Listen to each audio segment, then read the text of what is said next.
Ibrahim Traoré, le leader du Burkina Faso, a récemment choqué le monde en créant une révolution en matière de sécurité et d'autonomie nationale. Alors que beaucoup pensaient qu'un pays sans accès à la mer serait à jamais privé de la capacité de développer une flotte militaire puissante, Traoré a prouvé le contraire. Au milieu des scepticismes et des doutes, un modèle nouveau a émergé, redéfinissant le paysage géopolitique. Comment le Burkina Faso, un pays enclavé, a-t-il osé se lancer dans une telle aventure ? Sous la direction d'Ibrahim Traoré, le Burkina Faso a brisé les chaînes de la dépendance internationale en matière de sécurité et de défense. Connu comme une nation isolée, sans accès à la mer et considérée comme invisible dans les stratégies géopolitiques mondiales, le Burkina Faso montre aujourd'hui que la géographie ne doit pas être un obstacle au progrès et à l'autonomie. Grâce à un partenariat stratégique avec la Chine, Traoré a lancé un projet qui semblait impossible. Ce modèle ne se limite pas à la création d'une force navale, mais réécrit aussi l'avenir du pays et de l'ensemble du continent africain. Alors que d'autres pays africains regardent ce succès, la question se pose, ce modèle est-il reproductible ailleurs ? Comment le Burkina Faso a-t-il défié les limites imposées par la géographie ? En moins d'un an, le Burkina Faso a fait ce que le monde pensait impossible, créer et opérer une flotte navale intérieure, devenant ainsi le premier pays sans accès maritime à posséder une marine militaire.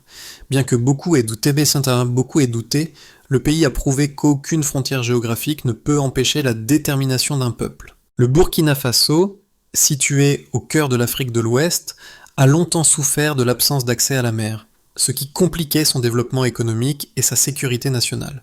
Pendant des décennies, le pays a dû se fier à des partenaires internationaux pour assurer sa défense. Cependant, avec l'arrivée d'Ibrahim Traoré, un changement radical s'est opéré. Traoré a vu dans cette situation une opportunité de renverser les attentes et de rendre son pays indépendant. Le tournant est survenu avec l'accord avec la Chine qui a fourni la technologie et l'expertise nécessaires à la construction d'une marine pour le Burkina Faso. En quelques mois, des bases navales ont été construites le long des rivières stratégiques du pays. Ces navires, conçus avec l'aide de la Chine, ont commencé à patrouiller les voies navigables, rendant le Burkina Faso un acteur militaire majeur dans la région. Ibrahim Traoré n'est pas seulement un dirigeant, il est l'architecte d'une révolution qui défie les règles imposées par la géographie et la politique internationale. Avec une vision claire et une stratégie audacieuse, il a osé remettre en question un système international figé, prouvant que l'Afrique peut se libérer de sa dépendance. Le projet de marine qu'il a initié ne représente pas seulement un acquis militaire, mais aussi un symbole puissant de la souveraineté retrouvée du Burkina Faso. Le projet de Traoré a rapidement attiré l'attention des pays voisins comme le Mali et le Niger, qui ont vu l'opportunité de renforcer leur propre sécurité grâce à la coopération régionale. Ces nations ont commencé à envisager des partenariats similaires pour développer des infrastructures navales, transformant ainsi une idée audacieuse en un modèle régional. La création de cette marine redéfinit la manière dont les pays enclavés abordent leur défense et leur souveraineté. Lorsque Ibrahim Traoré a pris le pouvoir, le Burkina Faso se trouvait dans une situation désastreuse. Une économie fragile, une sécurité menacée et une dépendance accrue aux puissances étrangères. Mais Traoré, voyant ses faiblesses comme une occasion de changer la donne, a tracé un plan ambitieux pour rompre cette dépendance. Son objectif, créer une force de défense autonome, en dehors des cadres traditionnels. L'idée de créer une marine dans un pays sans mer semblait farfelue. Pourtant, grâce à l'assistance technique de la Chine et à des fonds provenant de partenariats africains, le Burkina Faso a construit ses premières bases navales sur les rivières et les lacs. Ce projet est devenu une réalité avec l'inauguration des premiers navires de guerre, une prouesse en un temps record. Ces navires sont maintenant déployés sur les voies navigables du pays, défiant les attentes mondiales. Le succès de la marine burkinabé a inspiré d'autres pays africains à repenser leur propre autonomie en matière de défense. Le Mali, le Niger et même des pays voisins ont commencé à envisager des initiatives similaires pour renforcer leur sécurité régionale. Ce modèle a démontré qu'une nation, même sans accès à la mer, peut prendre son destin en main. Plus encore, il a réaffirmé que l'Afrique peut et doit se libérer des chaînes de la dépendance. Le Burkina Faso a démontré, en moins d'un an, que l'indépendance et la souveraineté sont possibles même pour un pays enclavé. Depuis la mise en service de sa première flotte navale, les impacts sont visibles à travers des données clés qui montrent clairement le succès du projet. 1. Réduction de 30% des attaques terroristes. Depuis la création du corridor maritime et l'installation de bases navales stratégiques, les attaques terroristes aux frontières ont diminué de manière significative, passant de 30% à 7% en moins d'un an. Cette baisse montre que la présence d'une force militaire navale sur les rivières a renforcé la sécurité intérieure et les capacités de réponse rapide. 2. Augmentation de 42% des délais de réponse aux menaces. La capacité du Burkina Faso à réagir rapidement aux menaces a été améliorée de 42% grâce à l'infrastructure de transport et de communication développée autour des bases navales. La rapidité d'intervention est désormais un facteur clé de la réduction de la violence et de la sécurisation du territoire. 3. Croissance de 23% des investissements directs étrangers. En moins de 6 mois après l'inauguration officielle du corridor maritime, le pays a vu une augmentation de 23% des investissements directs étrangers. Cela prouve que la sécurité renforcée et la stabilisation politique ont attiré de nouveaux investisseurs, convaincus de la pérennité du projet. Ces chiffres ne sont pas seulement des indicateurs de performance, mais des preuves tangibles du succès d'un modèle africain d'autosuffisance et de souveraineté. Ils indiquent clairement que ce modèle pourrait être un exemple à suivre pour d'autres nations africaines confrontées à des défis similaires. Dans la mise en place de la marine burkinabé, deux points de vue opposés émergent. D'un côté, certains critiques affirment que ce projet est une fuite en avant, une tentative désespérée de surmonter des limitations géographiques impossibles à contourner. Ils soutiennent que sans un accès direct à la mer, l'armement naval du Burkina Faso ne pourrait jamais avoir une portée stratégique réelle. En outre, ils soulignent que la dépendance de la Chine pour la technologie et les financements pourrait nuire à la souveraineté nationale à long terme, créant une nouvelle forme de dépendance économique et politique. De l'autre côté, ceux qui soutiennent le projet de Traoré considèrent cette initiative comme une révolution audacieuse dans la conception de la souveraineté nationale. Ils arguent que la marine du Burkina Faso ne se limite pas à l'armement, mais qu'elle incarne un changement fondamental dans la manière dont le pays, et potentiellement toute l'Afrique, peut se défendre. En transformant un handicap géographique en atout stratégique, le Burkina Faso prouve qu'il est possible de dépasser les obstacles traditionnels.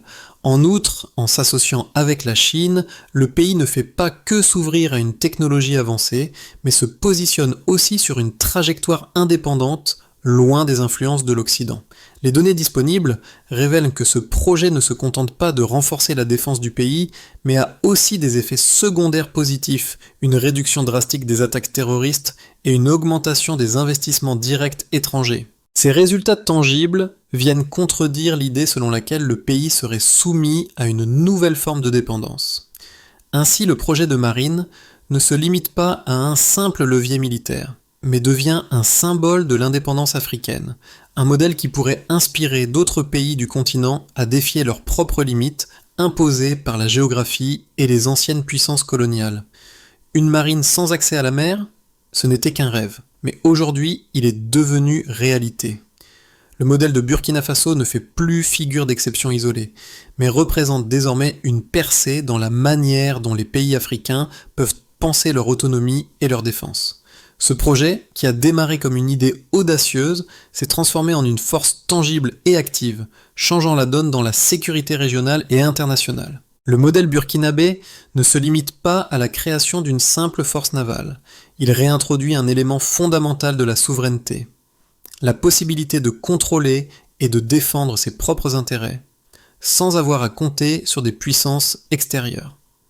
Ce modèle démontre qu'une approche pragmatique et indépendante peut permettre aux nations africaines de se réinventer et d'apporter des solutions locales à des défis globaux. Au fur et à mesure de la construction de ce projet, des pays voisins, comme le Mali et le Niger, ont commencé à s'intéresser à cette initiative, voyant dans ce succès une nouvelle voie pour leurs propres défis sécuritaires. En ce qui concerne le gouvernement national, le gouvernement burkinabé a immédiatement vu des résultats tangibles de sa décision audacieuse. La sécurité intérieure s'est rapidement améliorée avec une réduction significative des attaques terroristes le long des frontières. Le ministère de la Défense a rapporté une diminution de 30% des actes de violence en seulement 6 mois grâce à la présence active de la marine fluviale et à l'intensification des patrouilles sur les rivières stratégiques.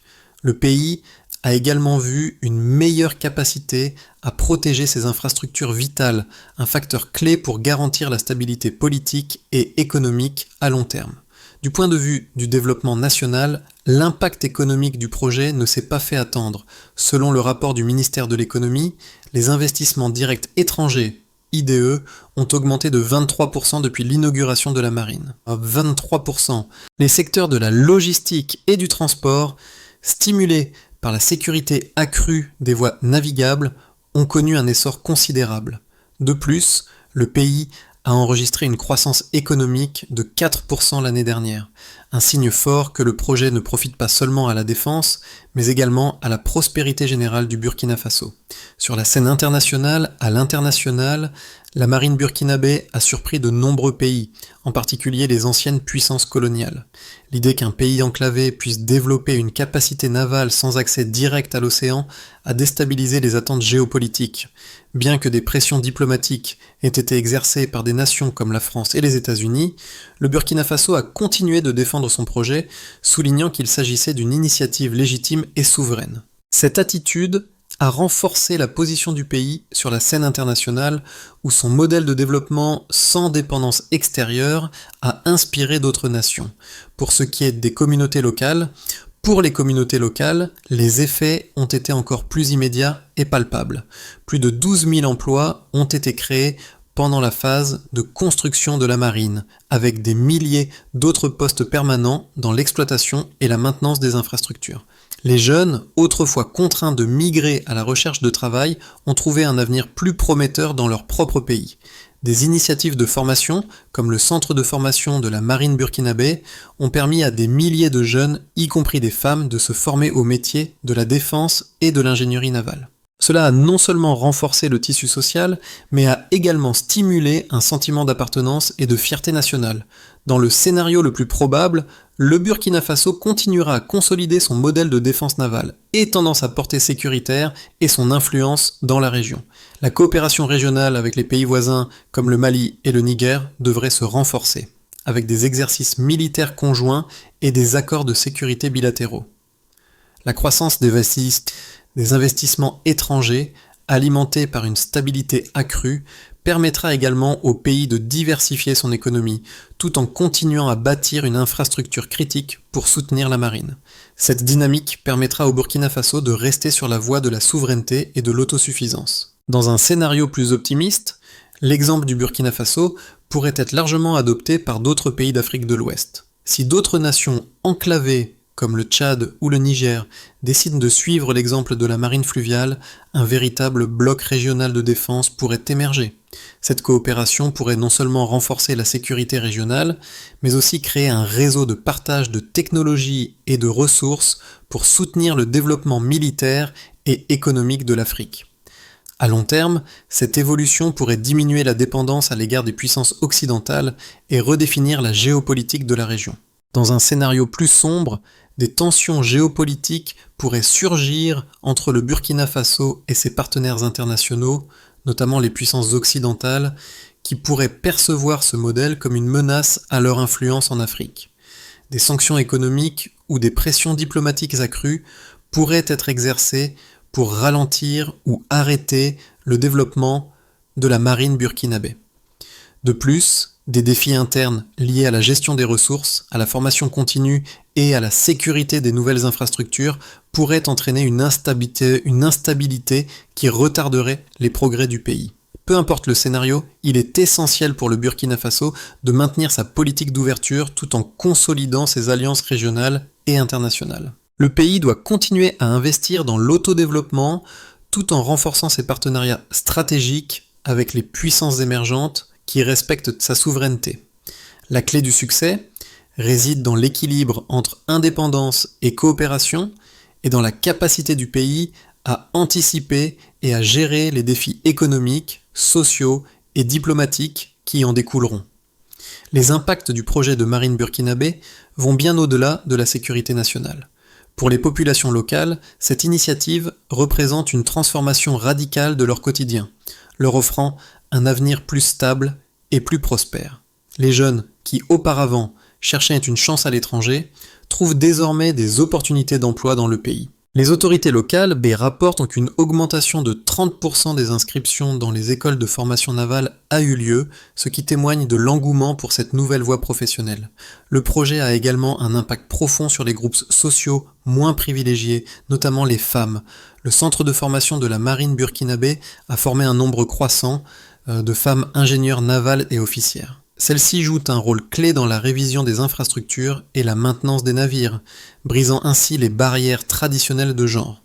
Pour les groupes A et B, principalement les leaders d'opinion et les experts en sécurité, ce projet montre que l'Afrique peut reprendre en main sa propre destinée sans avoir à se soumettre aux exigences extérieures. Il remet en question les normes établies et devient un symbole d'autodétermination. Cependant, il est important de souligner que cette révolution ne se limite pas au Burkina Faso. D'autres pays africains, en particulier ceux qui partagent des défis similaires, pourraient bénéficier de ce modèle. Une plus grande collaboration régionale serait bénéfique, en particulier en matière de partage de technologies, de ressources et de connaissances. Le Burkina Faso devrait mettre en place un programme d'échange avec d'autres nations africaines pour partager ses connaissances en matière de sécurité et d'infrastructures maritimes. L'engagement des jeunes dans ce projet doit être intensifié pour garantir une relève compétente et passionnée pour l'avenir. Pour assurer la pérennité du projet de marine burkinabé et renforcer l'indépendance nationale, voici les étapes clés à suivre. 1. Consolidation des infrastructures existantes. Dès maintenant, il est crucial de consolider et de maintenir les infrastructures navales déjà en place. Cela inclut la mise à jour des bases navales le long des rivières et l'expansion des capacités de formation. Le gouvernement burkinabé, en collaboration avec les ingénieurs locaux et les partenaires chinois, doit garantir la durabilité de ces infrastructures à long terme. Cette étape est essentielle pour maintenir la sécurité et la fonctionnalité de la marine. 2. Formation continue des ressources humaines. Le Burkina Faso doit poursuivre son programme de formation pour les jeunes et les professionnels dans le domaine de la défense et de l'ingénierie navale. Cela inclut la création de centres de formation spécialisés à travers le pays et l'envoi de jeunes talents à l'international pour des stages et des programmes de perfectionnement. Le ministère de la Défense devrait établir des partenariats avec des universités africaines et internationales pour encourager l'innovation et l'acquisition de compétences de pointe. 3. Expansion de la coopération régionale. Le pays devrait également développer des alliances militaires et diplomatiques avec ses voisins en Afrique de l'Ouest. Cela inclut la création d'un réseau de défense navale transnational avec des exercices militaires réguliers et la construction d'une infrastructure partagée. Cette collaboration permettrait de renforcer la stabilité de la région et d'assurer une réponse rapide aux menaces transfrontalières. 4. Promotion d'une gouvernance transparente.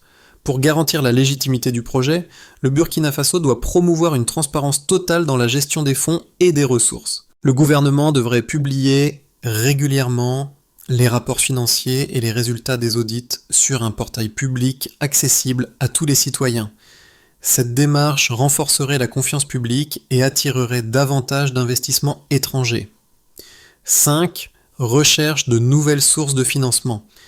Enfin, il est important de diversifier les sources de financement pour soutenir la marine. Le Burkina Faso devrait chercher à établir de nouvelles collaborations avec des investisseurs privés, des organisations multilatérales et des pays amis. Ces financements devraient être utilisés non seulement pour la sécurité, mais aussi pour développer des projets économiques liés à la logistique et au commerce, afin de rendre le modèle plus durable. Au cœur de cette révolution navale se trouve Ibrahim Traoré, l'homme qui a défié les attentes et les frontières imposées. Grâce à sa vision audacieuse, il a transformé une situation de vulnérabilité en une force de souveraineté. Aujourd'hui, le Burkina Faso ne se contente pas de défendre ses frontières fluviales, il incarne un modèle d'indépendance pour l'Afrique entière. Mais ce changement ne se résume pas à une simple avancée militaire. Il représente un retour à la dignité nationale, à la fierté retrouvée d'un peuple. Rappelons l'image de Mariam Traoré, l'ingénieur naval, un symbole vivant du changement. Fille d'agriculteur, elle est désormais un modèle pour toute une génération de jeunes burkinabés, notamment les filles, qui autrefois n'auraient jamais imaginé une carrière dans la défense. Cette nouvelle génération incarne l'espoir et la résilience d'une nation qui a décidé de ne plus attendre la permission de réussir. Le Burkina Faso a choisi de se lever, d'affronter l'impossible et de le transformer en réalité. Le parcours du Burkina Faso nous rappelle qu'il n'y a pas de limite à ce que nous pouvons accomplir lorsque nous osons rêver grand et agir avec détermination. Ibrahim Traoré et son équipe ont ouvert une nouvelle ère pour l'Afrique, une ère où les nations peuvent redéfinir leur avenir sans dépendre des dictats extérieurs. Aujourd'hui, le Burkina Faso est un symbole de ce que l'on peut accomplir en écoutant sa propre voix, en prenant des décisions audacieuses et en construisant un avenir à partir de ses propres ressources. Nous vivons un moment charnière, un moment où chaque nation africaine, à sa manière, peut suivre cette voie de souveraineté et de croissance autonome. L'exemple du Burkina Faso montre que chaque action compte et que chaque décision peut transformer un destin. Et vous, quel est le prochain grand pas pour votre pays ? Quelle sera la prochaine nation à briser les chaînes imposées par la géographie et les anciennes puissances ?